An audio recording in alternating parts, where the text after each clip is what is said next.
Imagine being at a convention and going to an interview panel that's just for you.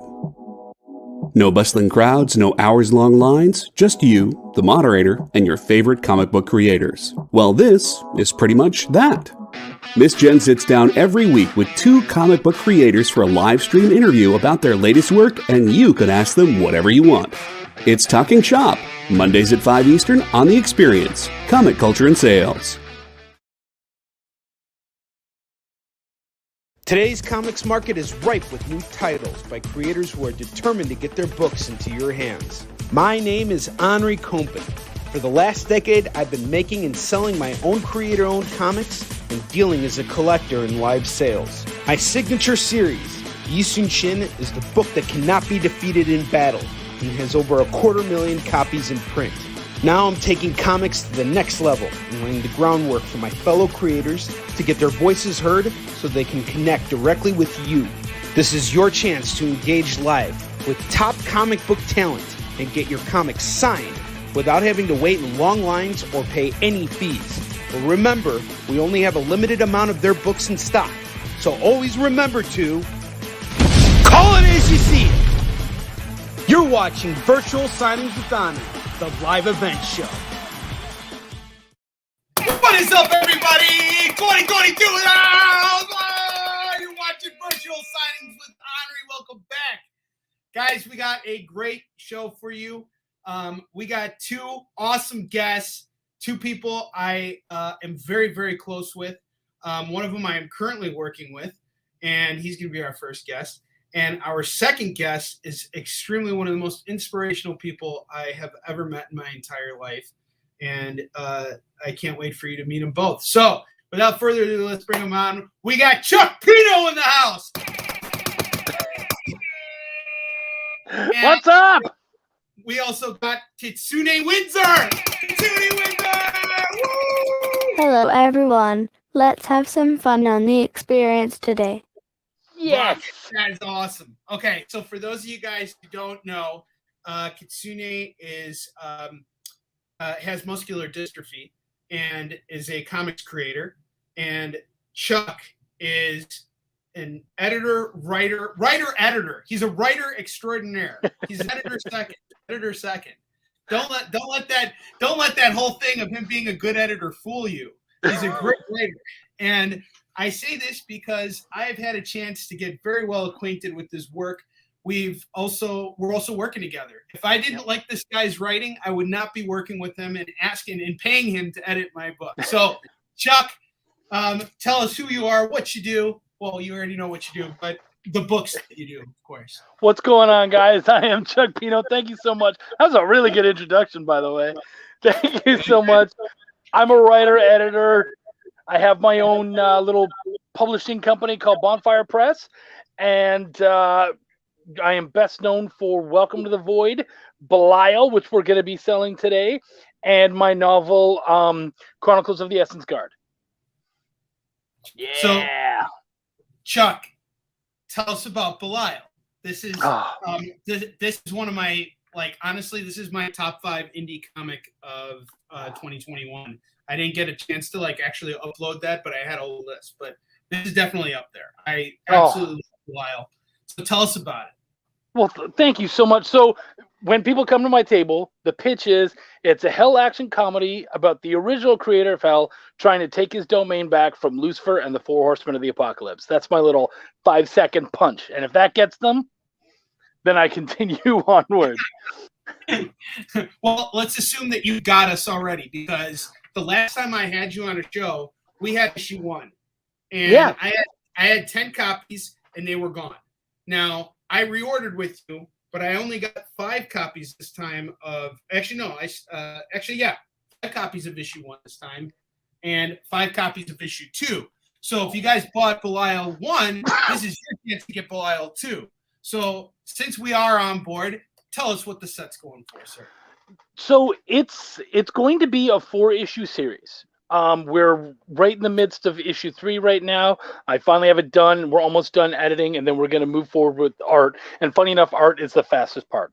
But it's about the original creator of hell, Belial, And basically, way back when Lucifer took over Hell, he took Belial's powers and gave them to himself and to the four horsemen of the apocalypse. So now, after millennia of owning a piece of crap bar in the middle of nowhere hell, he's decided he's had enough. He's taken it back. He's tired of being a has-been. And so he has to take on each one of the four horsemen, get his powers back, and then take on Lucifer and take back the whole enchilada. And so it's just him and his little buddy Link. And Link is really kind of like a center focal point of the story. Like sometimes I almost feel like it's his story. We're seeing Belial through his eyes. Like that's really kind of how I see Link. You know, he's much more pivotal to the actual storytelling. Yeah, you know what? I mean, if you think about it, Belial is someone who has he like I said, he's owned this crappy bar. He's lived a has-been, sad, pathetic life for millennia now. So he doesn't see himself as anyone special at all. And so Link is really good because Link is someone who hates almost everybody and dogs on everybody except for Belial. Belial's the only one he looks up to. So by kind of focusing on Belial a little more, we get to focusing on Link a little more, we get to have that comedy, which is very much what Link is all about. He's a little badass that's afraid of nothing. By the way, if you are interested in the book, it is an SFW. There is a lot of cursing. I'm actually having to hold myself back. Badass was like, that made me feel so much better just to be able to say that. So Chuck, I'm gonna hardline right now, so that I get a better stream. So I'm gonna ask you a question real quick, and I'm gonna hear you because my speakers are pretty loud and I can hear everything. So I'll be here. I'm just gonna grab a internet cable. But my question to you is, the one thing I noticed when I was reading Belial is it kind of took me back to Star Wars, kind of like in one sense of the narrative. And let me tell you why I felt this way.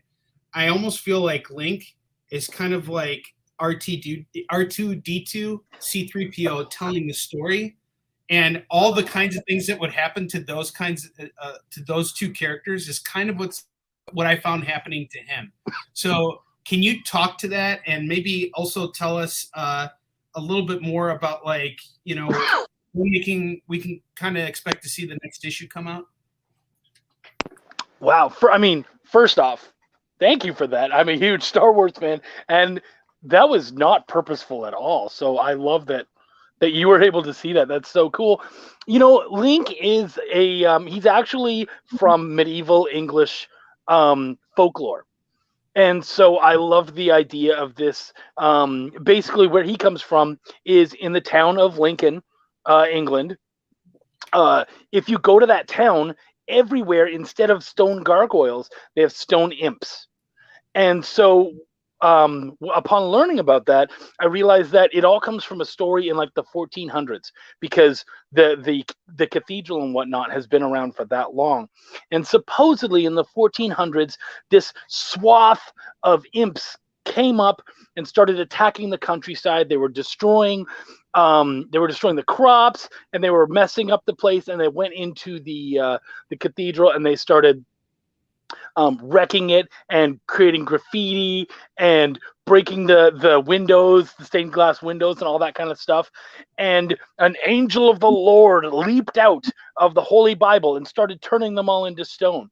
And one of them picked up a rock and chucked it at the angel. And the angel, of course, turned him into stone, and that was kind of the end of that story. But I was like, nah, man, that little dude is afraid of nothing. Like, he was not afraid of an angel, an archangel. And he still fought back, and I thought, that guy is just like stupidly fearless. And he's exactly the kind of character I would like to play with. So focusing on that and making that kind of the center of comedy, because for me, it's a hell book, and I always find hell is the same in almost every comic book. It's dripping, it's evil, it's dark, and I was like, man, I want to give it a different edge. I want people to still get some of the same stuff, but also have a different feel. So I did it as more of a comedy, basically your average Hell book meets Adult Swim. So we did that, and of course, the whole idea of everything kind of being shown from Link's eyes. It's again because Belial is a very kind of pathetic figure, and so if I showed it from Belial's eyes, it'd be a much more depressing downer of a story. But having Link there to kind of talk him up and show how much he likes him, it means that we can see the potential of coolness that he will be. That's awesome, man. And I love the story you just told us. Like this is just really cool. All right, I want to give folks a second. We got David Moore. David Moore. It just doesn't work without David Moore in the house. It doesn't. I agree. As someone who watches your other shows, I watch for David Moore. So yeah.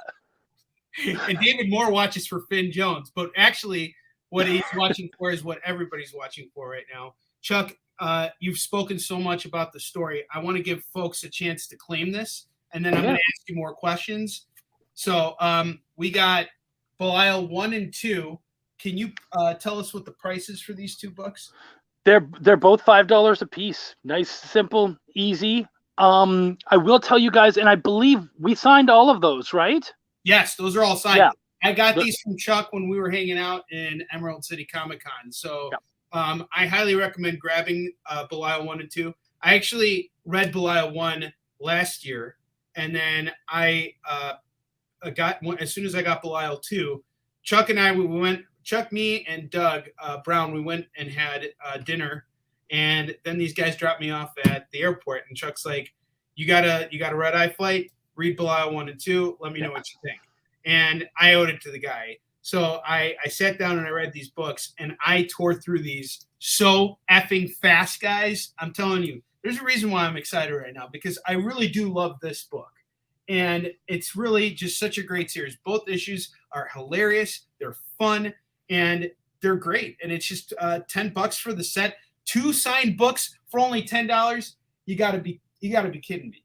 All right. This is a deal made in heaven. Most creators at a comic convention are going to sell these for a lot more, especially with the fact that they're there signing them for you. But these books are already pre-signed. They're going to come bagged and boarded, and you guys call it as you see it. We got you covered. I might even throw in a little something extra for you guys if we do it, like a Yisun Shin bookmark or something cool like that. But Chuck, you also got another series. One of your collaborators sent me a big box of stuff the other day. And I'm like, wow, wasn't expecting it. January 3rd delivery. And I ended up with a bunch of copies of this really awesome book right here, Expired. So we got a set of 2. Thank you, Russell. Oh, thank you. Yeah. Yeah, we got a set sold. So tell us about Expired if you can. And I'm going to show this off real quick. So Expired is by Travis Gibb, and it's basically a sci-fi fantasy about a world where your oxygen levels are that you only have a certain amount of oxygen levels per person. So your life expectancy is very particular.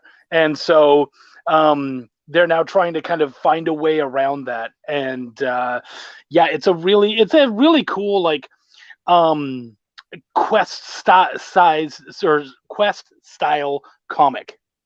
Very much about trying to go into how that happened and find out how to get past it, because our main character just so happens is kind of on his last days and he's about to expire. So, and you know what it kind of reminded me of was Guardians of the Galaxy. Yeah, okay, I can see that.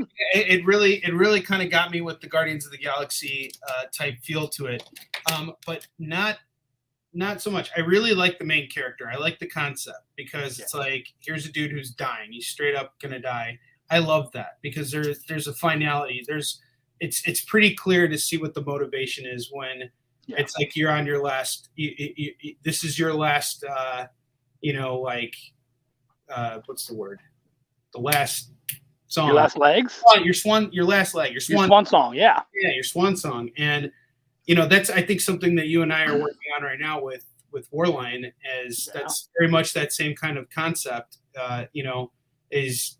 Is your last thing, and you look back on your life and you realize, like, what did you live for? What really, like, what are you really doing this? What's the last thing? You got one last thing you can do, one last big thing, the last hurrah. Gosh, who didn't get a last hurrah? David Moore was Finn Jones on Iron Fist.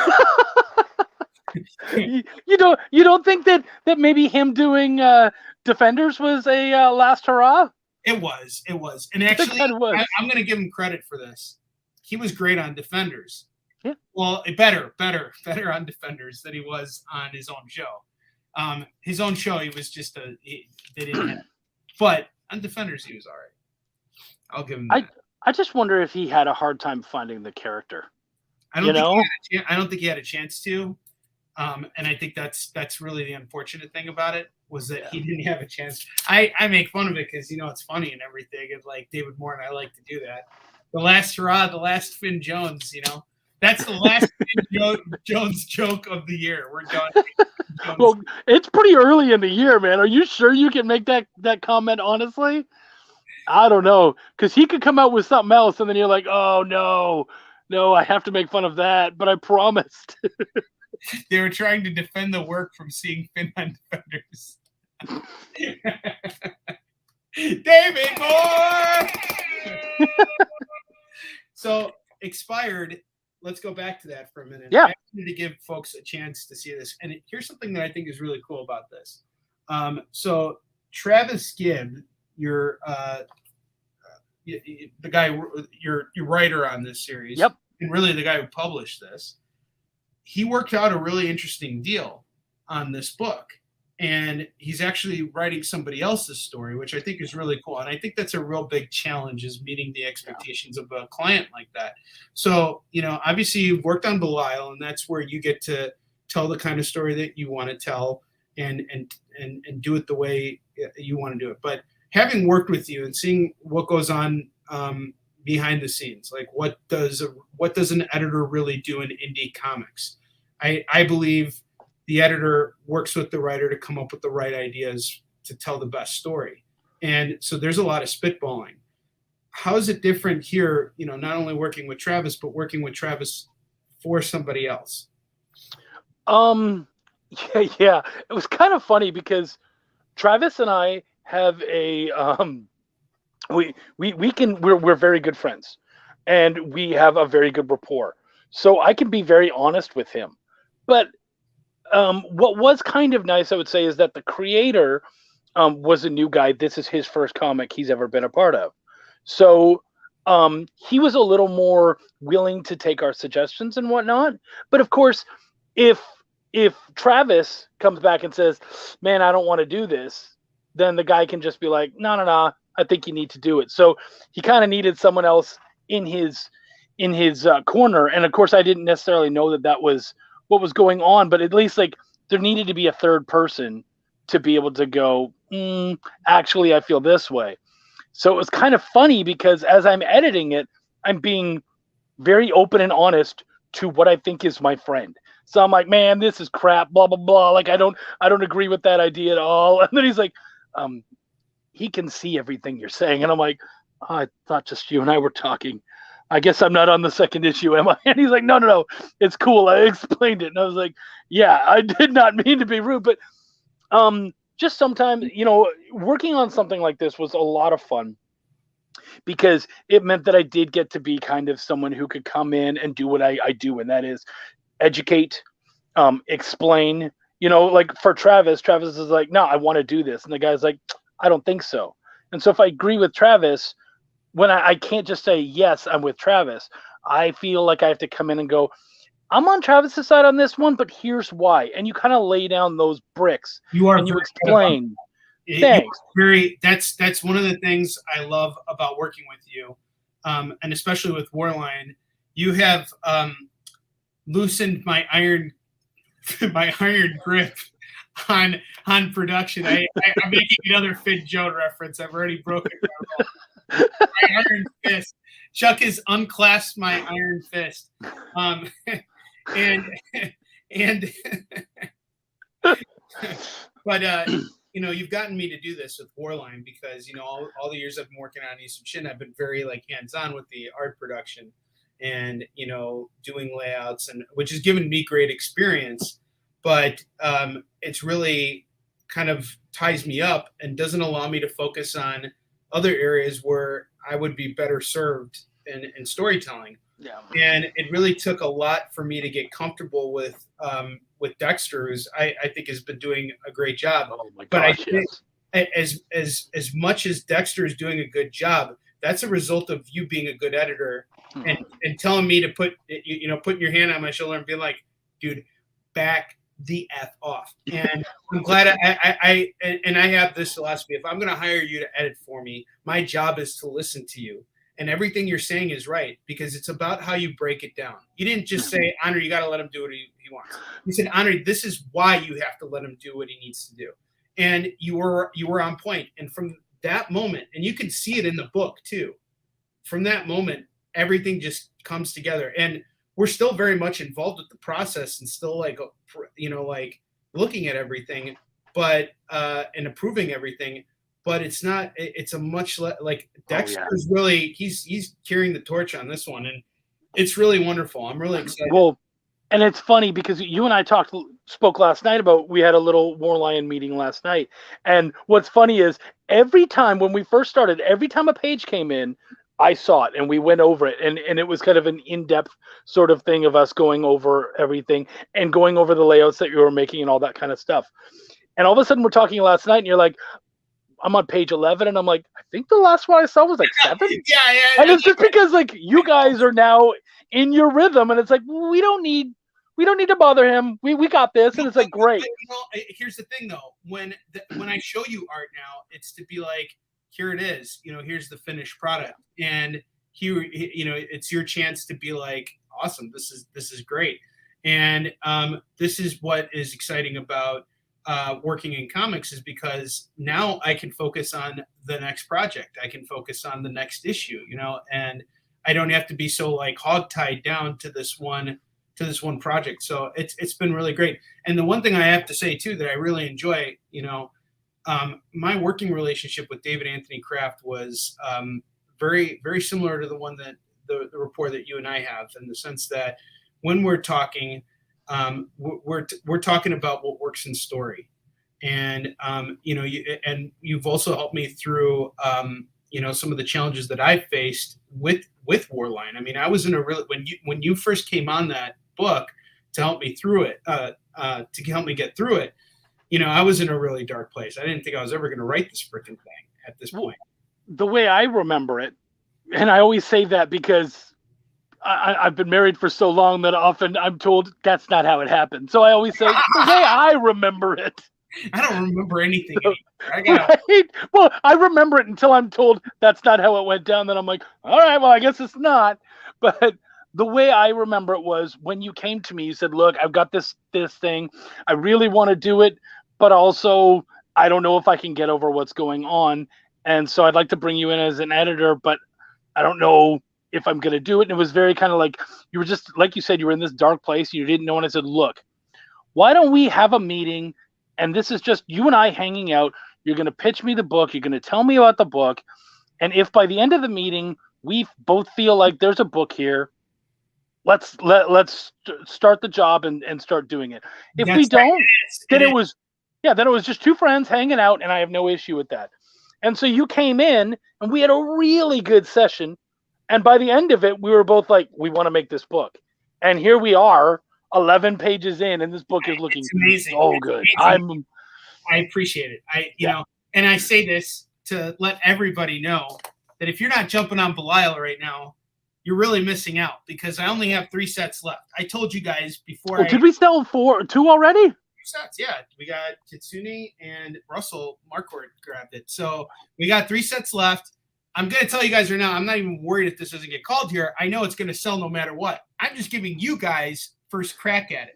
If whatever doesn't sell today is going to be on my afternoon show tomorrow, I'm going to be doing a live claim sale. All right, David Moore is claiming a set here. I'm going to be doing a show tomorrow with my son Max at I think 4 p.m. somewhere.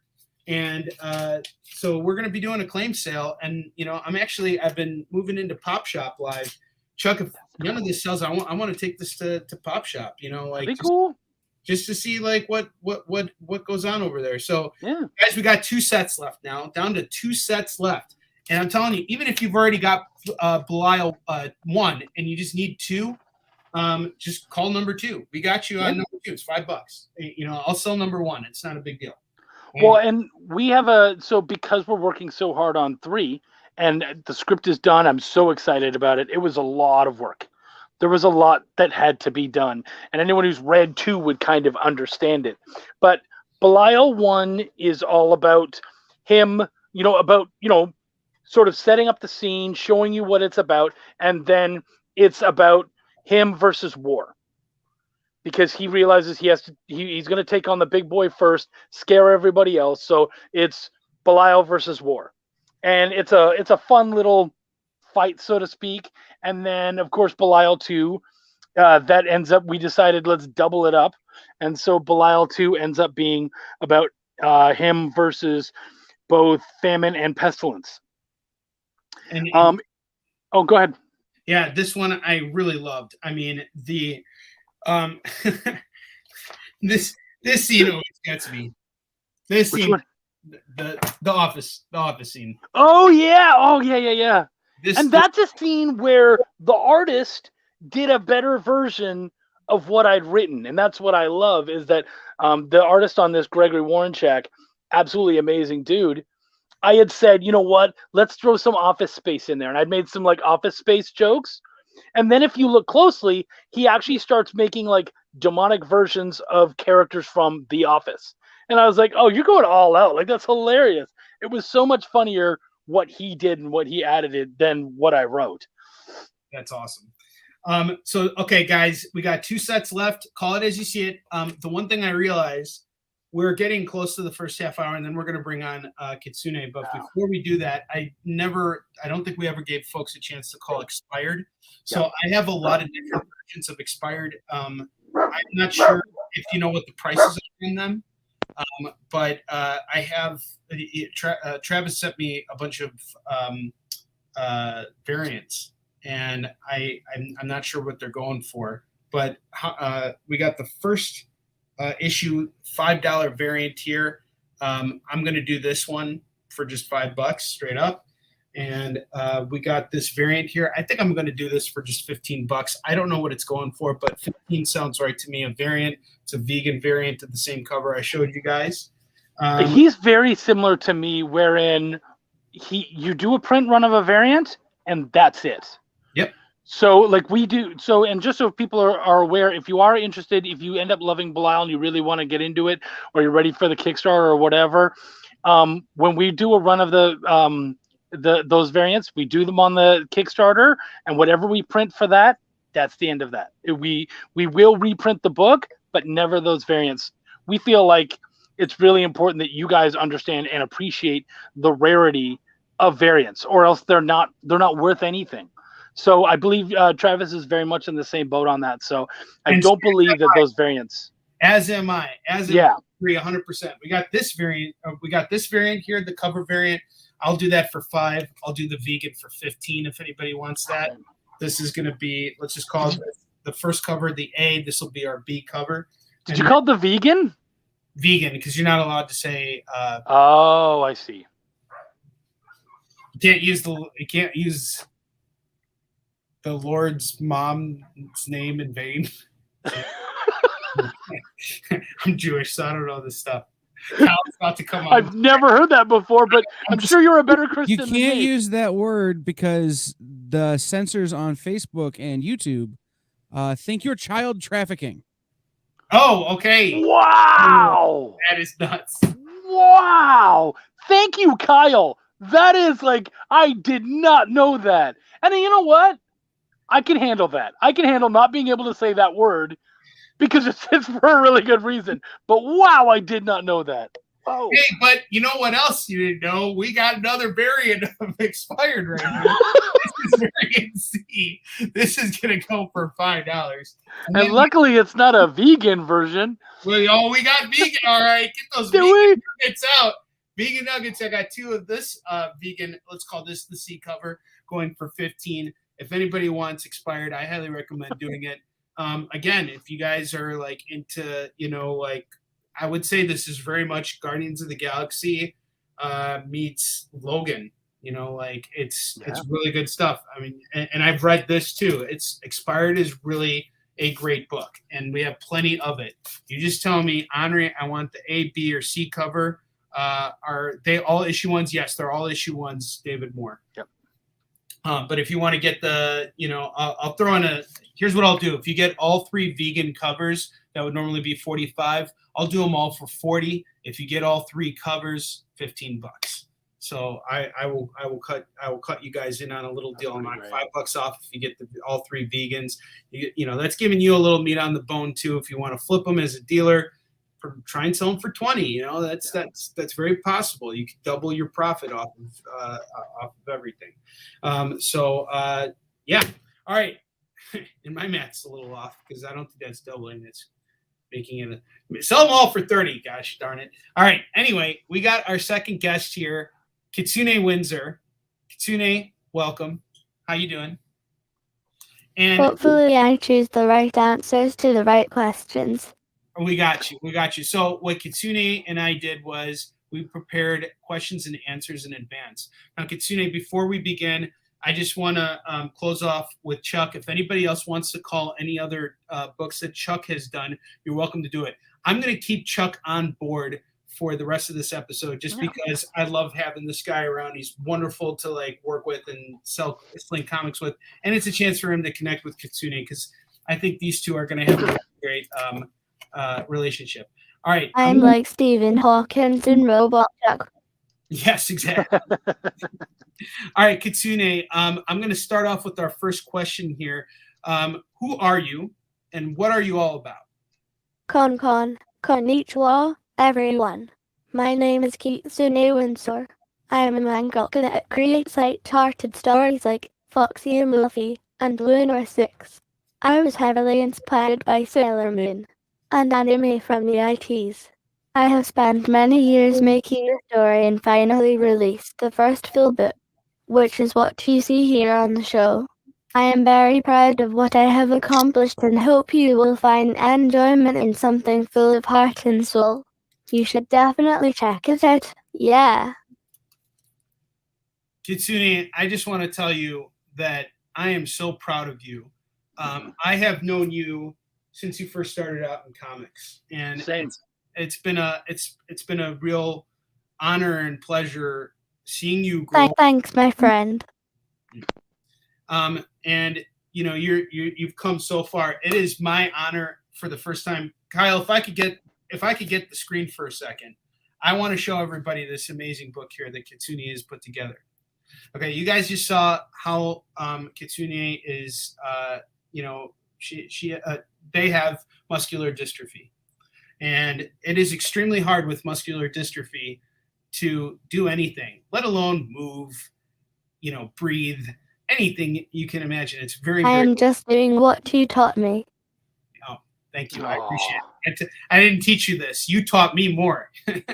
So, what Kitsune has done over the years in comics is absolutely incredible. And now we're here in this moment from, I think, 2012, we first started talking with each other. And Kitsune, I've had segments on my other show, Onward with Onrie, about Kitsune.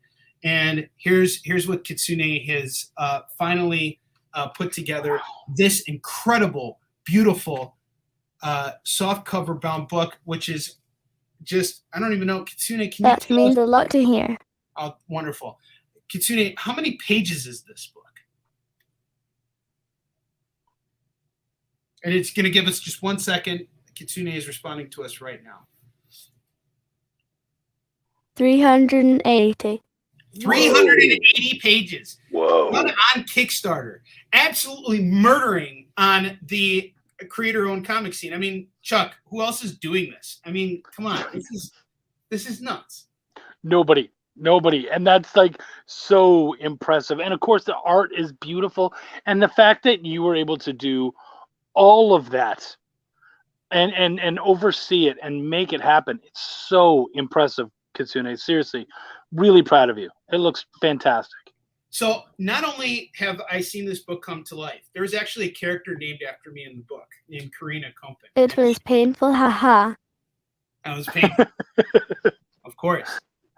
So Kitsune actually created a character after me called Karina Kompan, which I thought was really awesome. So and she cool. like fights and like never loses fights. So FW Chaos is Oh, Jen, you inspire us. yeah, right.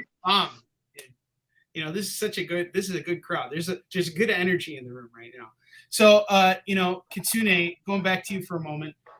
Well, not for a moment, for the rest of the show, actually.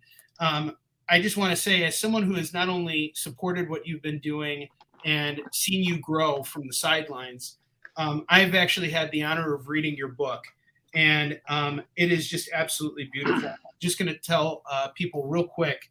The second answer references your character, by the way. Yes. Okay, great. All right. So, the second answer does. Okay. All right. So now I should ask the second question. And I'll come back to this. I'm just excited. I'm really proud. This is honestly, Chuck, this is like a moment I've been like, you never expect these kinds of moments to actually occur, but when they do, it's just, you know, it's wonderful. Do you mind if I interrupt real quick? Yes. So I know that people, you guys are getting people so excited. I'm excited. So before we move on, how much is that book? Yes. So that if we want to purchase it, how much is that? Because I want it. How much is that? Kitsune, tell us what's up. $30. Nice. $30. $30. We got 5 copies only. 5 copies only. $30. Call it as you see it for FW Chaos. And now let's get back to questions and let's let Kitsune talk to us. This is something they have been waiting to do for a long time now, and something has happened with my screen here. What is going on? All right, there we go. Sorry. All right, second question. It's on another window. That's why. All right, you sent. No, wait. Tell us about the book you've created and why did you create it? This is my first interview also. Well, you're doing great. Just give it a sec, folks. I have always enjoyed writing stories and creating things since I was a tiny child, but I never got serious until my adopted grandmother and aunt died of pancreatic cancer and a brain aneurysm. I really didn't have much else to do and thought, hey, how could I make something positive, but also something to honor all my dead friends and family? The answer was a manga that focuses on disability being normal and just having fun with life. So, thanks to my aunt's awesome husband, who I call my uncle and a cousin, I was able to get started. I have incorporated everyone that died as a character with many friends. I made Onrie Kompan an adorable chocolate lemur that likes peacocks. I said, just kidding, I would never ever say anything as vulgar as peacock. I was about to cry. I kid you not. I got tears in my eyes right now. There you go. And then they make me laugh. I mean, come on. This is Yeah, right. But I mean, Kitsune, I just want to say I'm so freaking proud of you. I mean, this is just incredible. This is a lifetime of work right here, and we got the book going for $30. Let's keep All going. by eye tracking. What's that? I missed All it. by eye tracking. Okay, cool, awesome. So tell us about the. What are your biggest inspirations?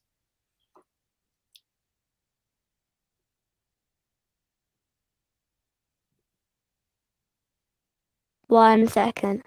No problem. No problem. We're being patient here. In the meantime, $30 on this bad boy. We got 5 copies, $30. Call it as you see it. We got you covered. Call it as you see it for FW Chaos, Foxy and Wolfie. Let's see, what is my series about? Foxy and Luffy is Maho Shoujo Oops.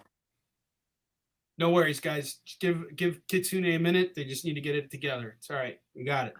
We're gonna Wrong answer. What's amazing is that's $9 for every 100 pages. That's insane. That's actually a really good point, Chuck. Yeah. When you're looking at it, and it's also a collection. I mean, you're getting the whole story here, and this is really like a fun story. Repeat question. Sorry. No problem. So the question was, what are your biggest inspirations? My biggest inspirations to make comics are far too many to list everything, but some of the most prominent ones are Sailor Moon, Ranma 1/2, and Yurikuma Arashi. These three all deal with multiple themes from the story. They are also very fun series to watch. I like stories that deal with multiple themes more than singular focuses. Excellent. One thing I wanted to say too about your book, having read it, like my reactions to it, it is the colors on this book just pop so much. And this is a great book that speaks very well to the LGBTQ community.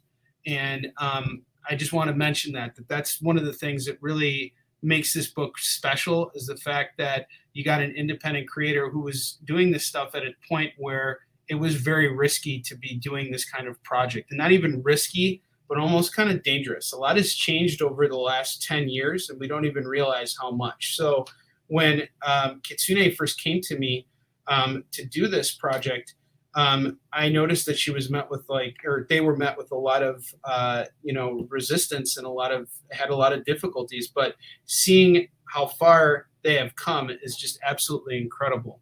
It covers every letter too. That's amazing. All right, so we're going to go on to the next question. Do you want to collaborate with other creators?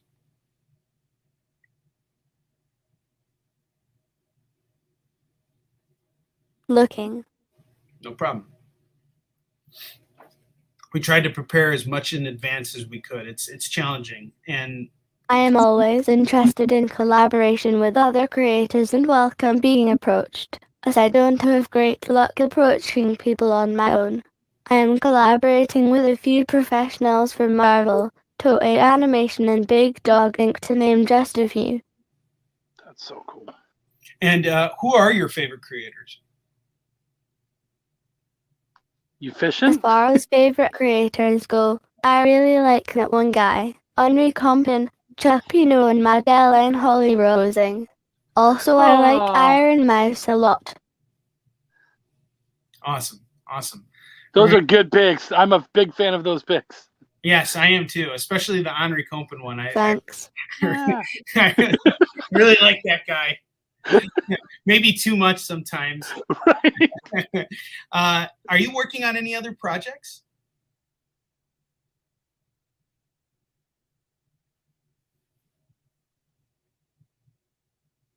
Second.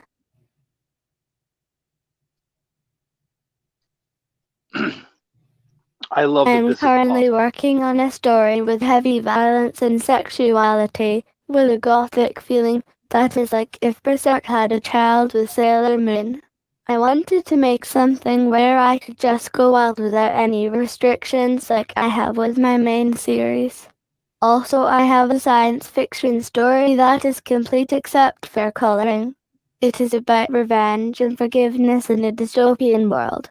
The last thing I have is that I have begun production on the second book update for Foxy and Wolfie with a guest character people really will enjoy. I have a lot planned. I mean, yes, absolutely. Everything. This is just amazing.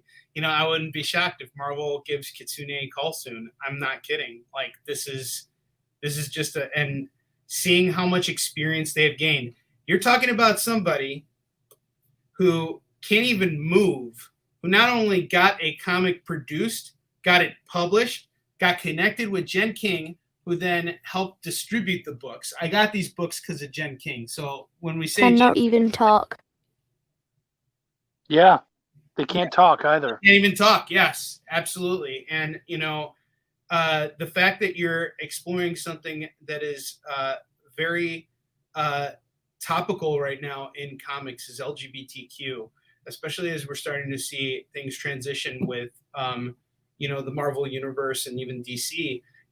These characters are starting to identify with the LGBTQ community a lot more. So I wouldn't be shocked if Marvel would be missing out and DC would be missing out if they wouldn't talk to someone from that community and say, hey, someone who has actually proven that they can do this, someone who's actually not just produced it, but freaking published it, gone on Kickstarter. Speaking of that, let's go on to our next question, which is, are you planning a Kickstarter this year? I raised almost $8,000 with a Kickstarter to fund printing book 1. It was very hard work, but we did prevail in the end. We are already planning to have our next Kickstarter in April with much more professional merchandise for older fans of the work. It's going to be amazing. We used Mixam printing with great results. It was about $30 a book to physically print everything out. So not only that, guys, each book is basically a break even. Okay, so that's saying something right here. Yeah. We're going to keep going with questions because we prepared a lot of them, and I want to give you guys a chance to really. Okay. How much does your? Okay, we already talked about how much your books cost, and how did you get these books printed? Actually, that's something I didn't ask. Mixam. Rixam. Okay, so are they? Oh, Mixam. Mixam. Yeah, that's the company. Oh, okay. All right.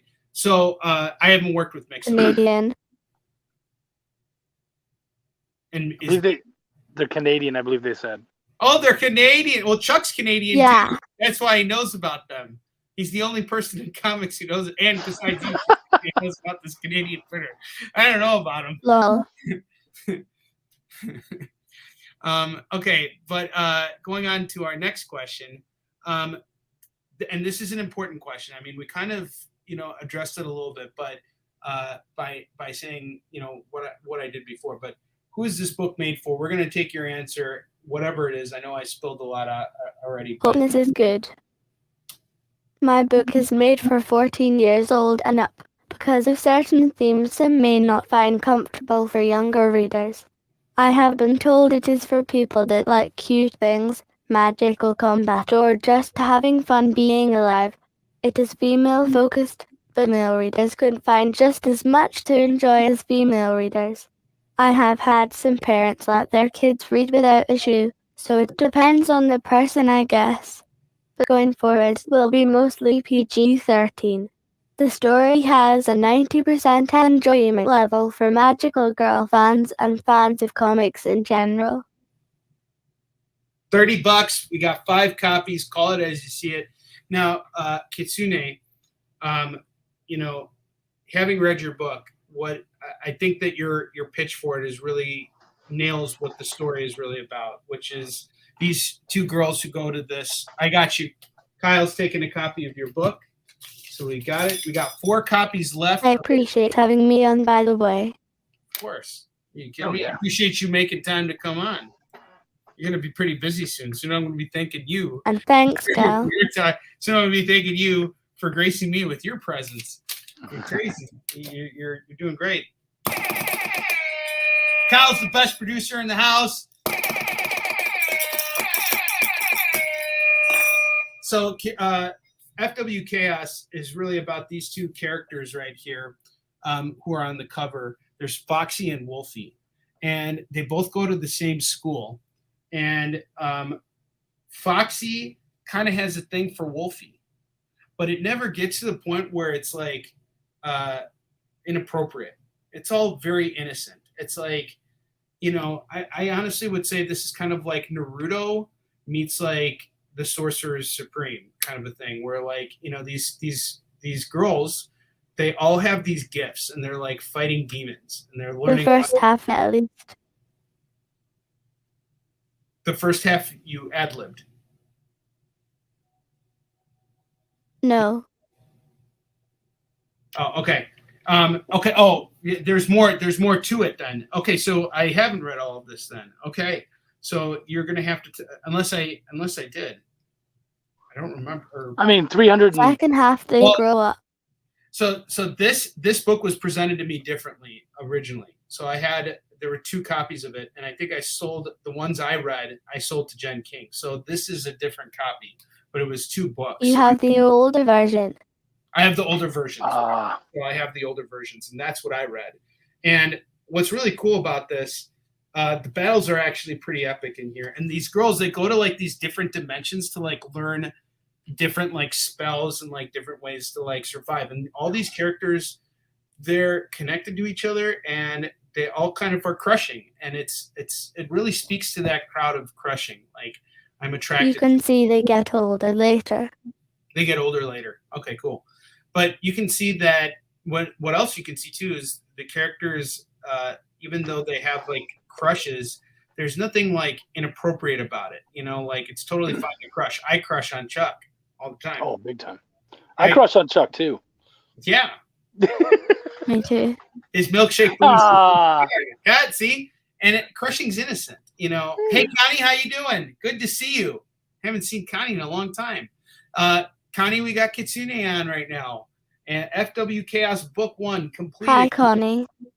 $30. Call it as you see it. We got 4 copies left. Just 4 copies left. But going back to the story, you know, it's really everything that Kitsune said it is. It's, you know, about enjoying life and, you know, taking us to this place where there are all these characters who are connected to each other, and they all love one another, and they're all learning from each other and trying to help one another. And, you know, I think people who don't understand it just don't get anything that's going on in the world now anyway. And I'm not going to say anything negative about them. It's just not something that they understand, and it's okay. That happens. People do die at one point, just so you know. Yeah. And, you know, Chuck, you and I could talk to that too. You know, we talk about this as well. Like, I know not everybody who reads Yusun Shin or Marx is going to love it. There are going to be people who absolutely hate my work. And you say that's the same thing. Exactly. Yeah. So Chuck, like, what are your thoughts on that? I mean, like, you know, when someone tells you that they've read your book but don't like it, like, what's your response to that? Cool. It's not for everybody. I mean, I've never seen anything where every single person can pick it up and enjoy it. That's just not a thing. And that's why it's so amazing to have these hundreds and thousands of comics out there and all these amazing creators telling very different stories. Enjoy your niche. And so, yeah, I think Kitsune is doing some absolutely amazing stuff. It's not going to be for anyone or for everyone, but I believe there's a big enough audience that they are going to have a very good future. And I that book actually is got gonna ripped have to some love. shreds by Tokyo Pop, but the feedback fixed everything. Good. Yeah, that's good. You know, that's a good thing. And you and I have talked about that. I remember when you got that feedback. And, you know, when you get good, honest feedback, like Chuck was talking about earlier when he was working on Expired, you know, feedback's important. And if something's not working, you have to address it. You have to find a way to address it, especially when you're in indie comics. It's very, very hard. And I'm not just proud of the fact that you got this done. I mean, that's already like, I don't care if it would have turned out to be stick figures having sex. I redid the entire dialogue. You redid the entire. Yeah. So, oh wow, so then I really do got to read this. Then this is like your final version. This is like your magnum opus here for. Yeah. That's awesome. So cool.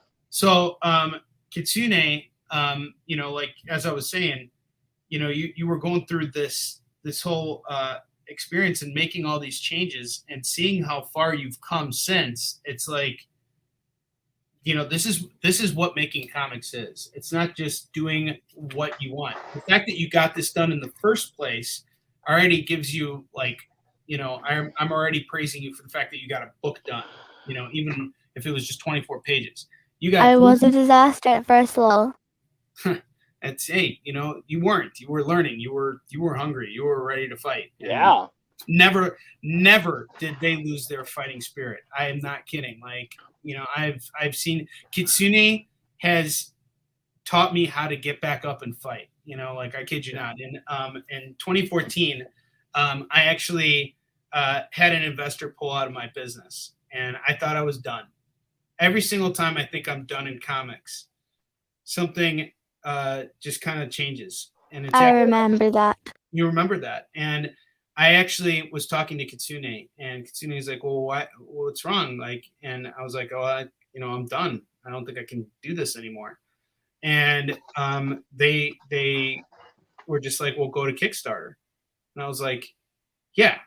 And then I'll do this and I'll do that. And then this will happen and this will work. And then all these little things started to come together. And that's what I think is the key to surviving in comics is it's not just that one thing.